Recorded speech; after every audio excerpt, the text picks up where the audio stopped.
But we must do much more. It is time for all nations to work together to isolate the Kim regime until it ceases its hostile behavior. We face this decision not only in North Korea. It is far past time for the nations of the world to confront another reckless regime, one that speaks openly of mass murder, vowing death to America, destruction to Israel, and ruin for many leaders and nations in this room. The Iranian government masks a corrupt dictatorship behind the false guise of a democracy. It has turned a wealthy country with a rich history and culture into an economically depleted rogue state whose chief exports are violence, bloodshed, and chaos. The longest suffering victims of Iran's leaders are, in fact, its own people. Rather than use its resources to improve Iranian lives, its oil profits go to fund Hezbollah and other terrorists that kill innocent Muslims and attack their peaceful Arab and Israeli neighbors. This wealth, which rightly belongs to Iran's people, also goes to shore up Bashar al-Assad's dictatorship, fuel Yemen's civil war, and undermine peace throughout the entire Middle East. We cannot let a murderous regime continue these destabilizing activities while building dangerous missiles, and we cannot abide by an agreement if it provides cover for the eventual construction of a nuclear program.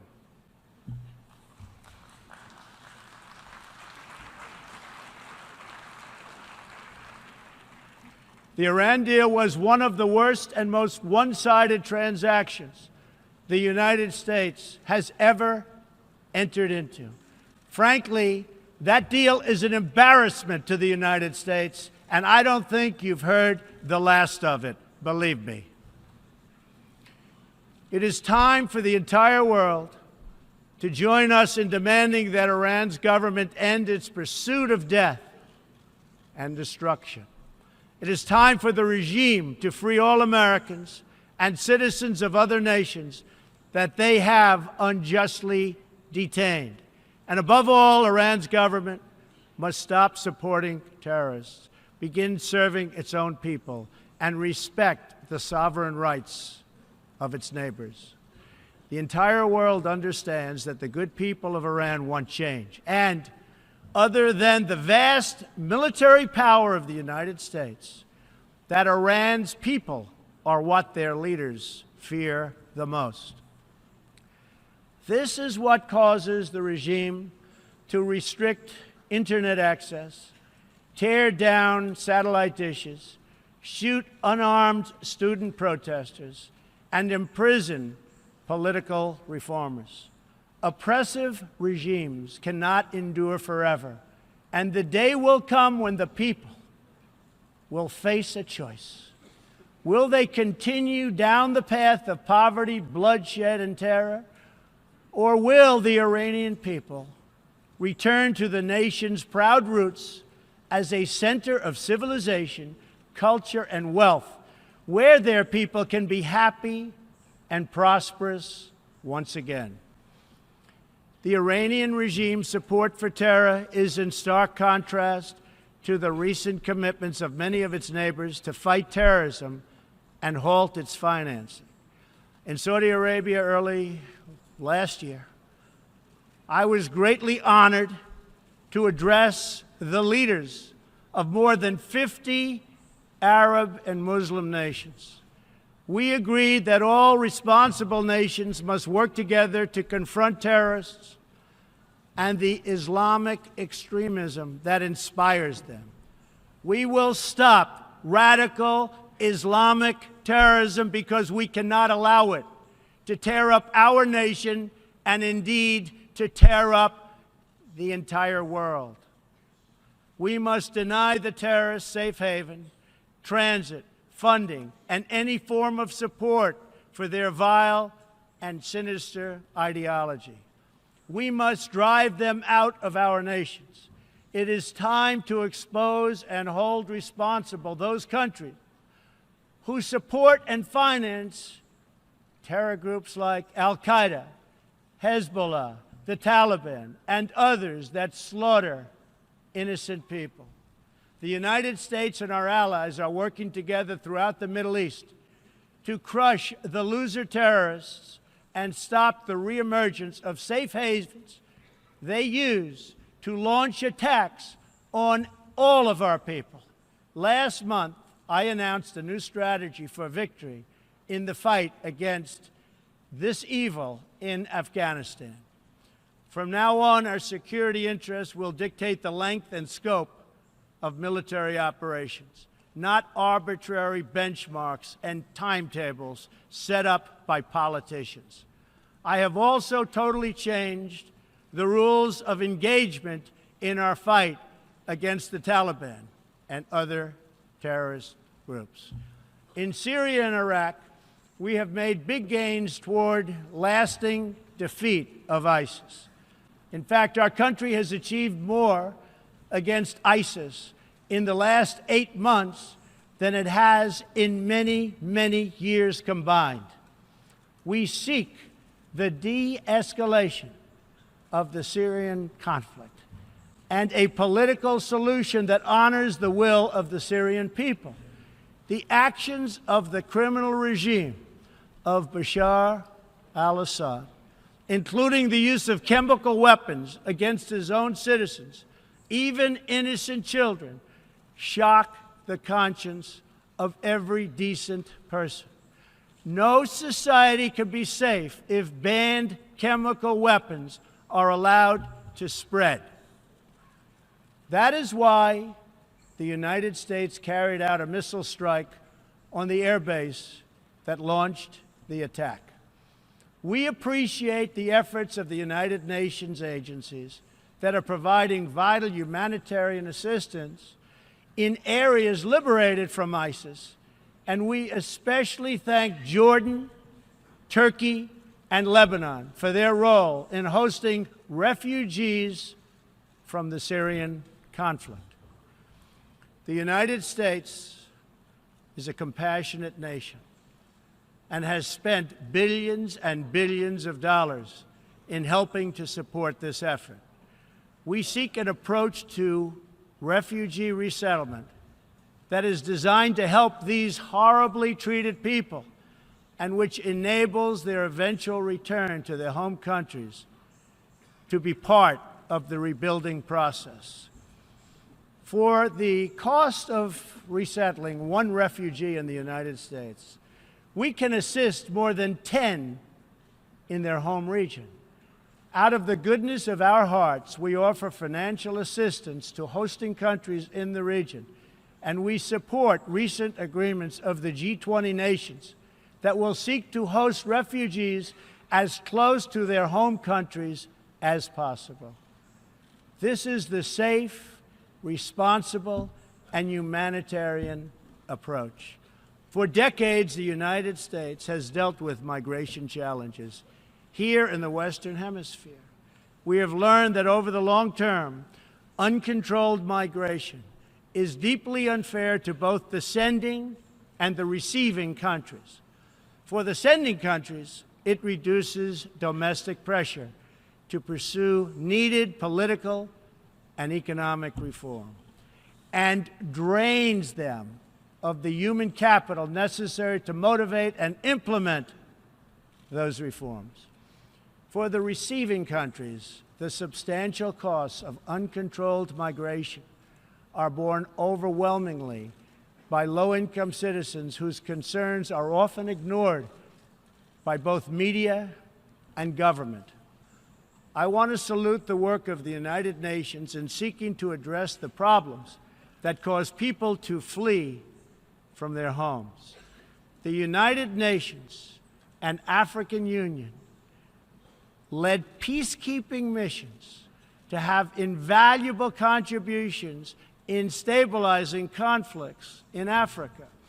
The United States continues to lead the world in humanitarian assistance, including famine prevention and relief in South Sudan, Somalia, and northern Nigeria and Yemen. We have invested in better health and opportunity all over the world through programs like PEPFAR, which funds AIDS relief, the President's Malaria Initiative, the Global Health Security Agenda, the Global Fund to End Modern Slavery, and the Woman Entrepreneurs Finance Initiative, part of our commitment to empowering women all across the globe. We also thank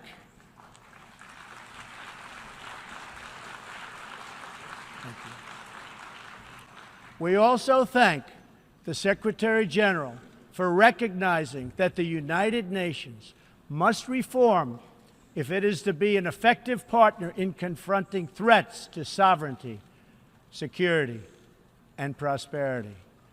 Too often, the focus of this organization has not been on results, but on bureaucracy and process. In some cases, states that seek to subvert this institution's noble aims have hijacked the very systems that are supposed to advance them.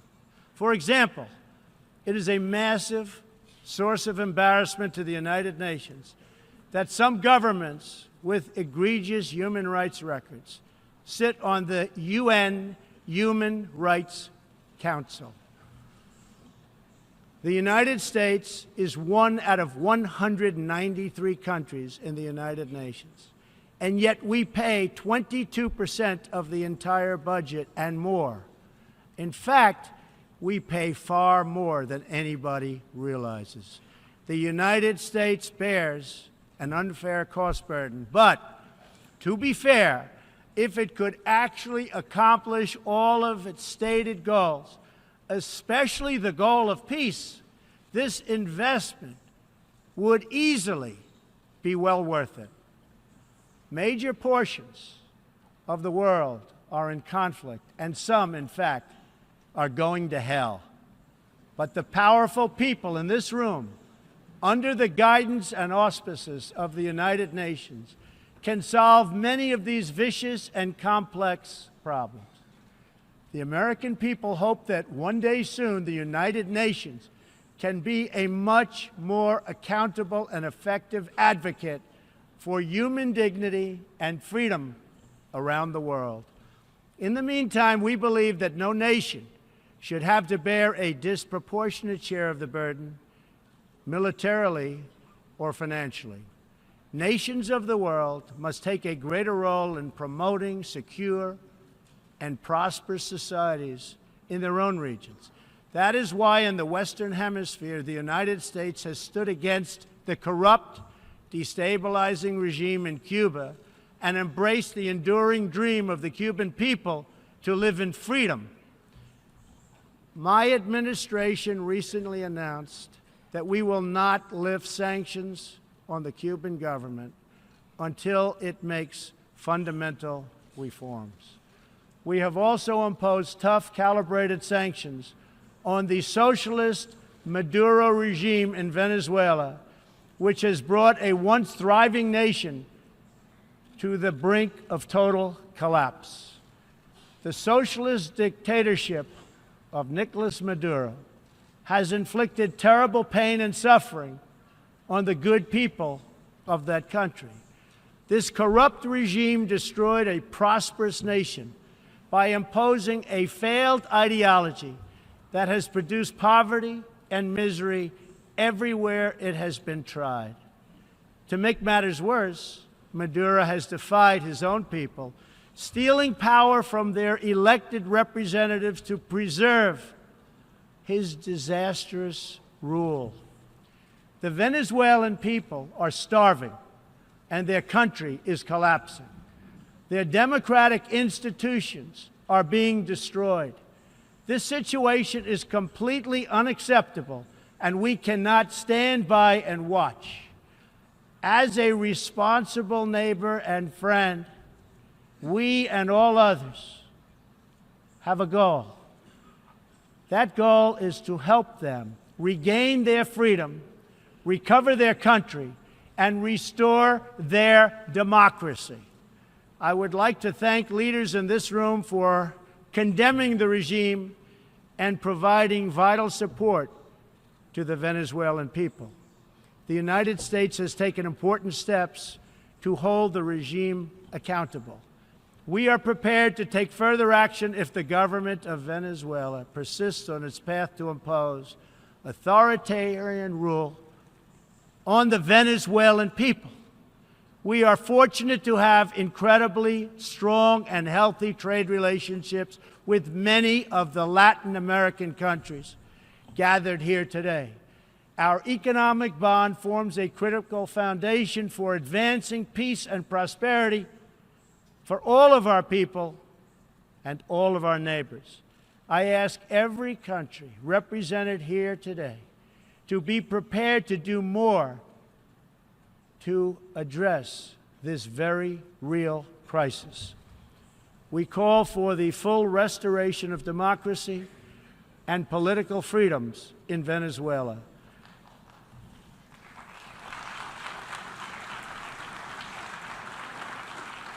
The problem in Venezuela is not that socialism has been poorly implemented, but that socialism has been faithfully implemented.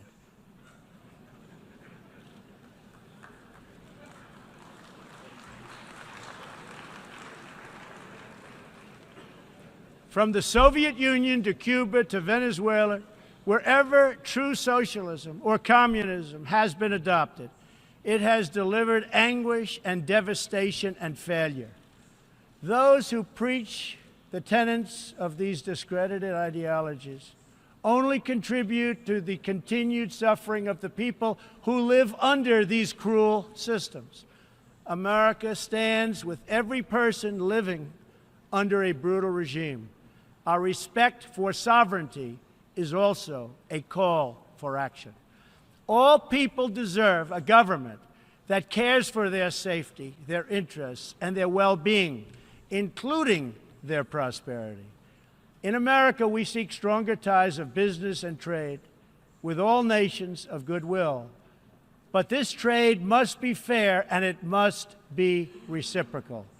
For too long, the American people were told that mammoth multinational trade deals, unaccountable international tribunals, and powerful global bureaucracies were the best way to promote their success. But as those promises flowed, millions of jobs vanished and thousands of factories disappeared. Others gamed the system and broke the rules. And our great middle class, once the bedrock of American prosperity, was forgotten and left behind. But they are forgotten no more, and they will never be forgotten again. While America will pursue cooperation and commerce with other nations, we are renewing our commitment to the first duty of every government, the duty of our citizens. This bond is the source of America's strength and that of every responsible nation represented here today. If this organization is to have any hope of successfully confronting the challenges before us, it will depend, as President Truman said some 70 years ago, on the independent strength of its members. If we are to embrace the opportunities of the future and overcome the present dangers together, there can be no substitute for strong, sovereign, and independent nations. Nations that are rooted in their histories and invested in their destinies. Nations that seek allies to befriend, not enemies to conquer. And most important of all, nations that are home to patriots, to men and women who are willing to sacrifice for their countries, their fellow citizens, and for all that is best in the human spirit. In remembering the great victory that led to this body's founding, we must never forget that those heroes who fought against evil also fought for the nations that they loved. Patriotism led the Poles to die to save Poland, the French to fight for a free France, and the Brits to stand strong for Britain. Today, if we do not invest ourselves, our hearts, and our minds in our nations, if we will not build strong families, safe communities, and healthy societies for ourselves, no one can do it for us. We cannot wait for someone else, for faraway countries or far-off bureaucracies. We can't do it. We must solve our problems to build our prosperity, to secure our future, or we will build vulnerable to decay, domination, and defeat. The true question for the United Nations today, for people all over the world who hope for better lives for themselves and their children, is a basic one. Are we still patriots? Do we love our nations enough to protect their sovereignty and to take ownership of their futures? Do we revere them enough to defend their interests, preserve their cultures, and ensure a peaceful world for their citizens? One of the greatest American patriots, John Adams, wrote that the American Revolution was effected before the war commenced. The revolution was in the minds and hearts of the people. That was the moment when America awoke, when we looked around and understood that we were a nation. We realized who we were, what we valued, and what we would give our lives to defend. From its very first moments, the American story is the story of what is possible when people take ownership of their future. The United States of America has been among the greatest forces for good in the history of the world, and the greatest defenders of sovereignty, security, and prosperity for all.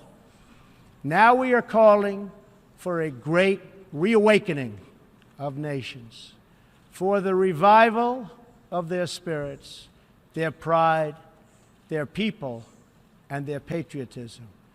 History is asking us whether we are up to the task. Our answer will be a renewal of will, a rediscovery of resolve, and a rebirth of devotion we need to defeat the enemies of humanity and unlock the potential of life itself. Our hope is a word and world of proud, independent nations that embrace their duties, seek friendship, respect others, and make common cause in the greatest shared interest of all, a future of dignity and peace for the people of this wonderful earth. This is the true vision of the United Nations, the ancient wish of every people, and the deepest yearning that lives inside every sacred soul. So let this be our mission, and let this be our message to the world.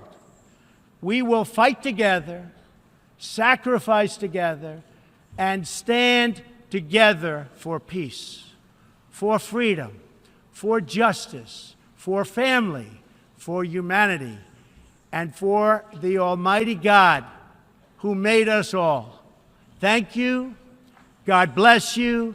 God bless the nations of the world, and God bless the United States of America. Thank you very much.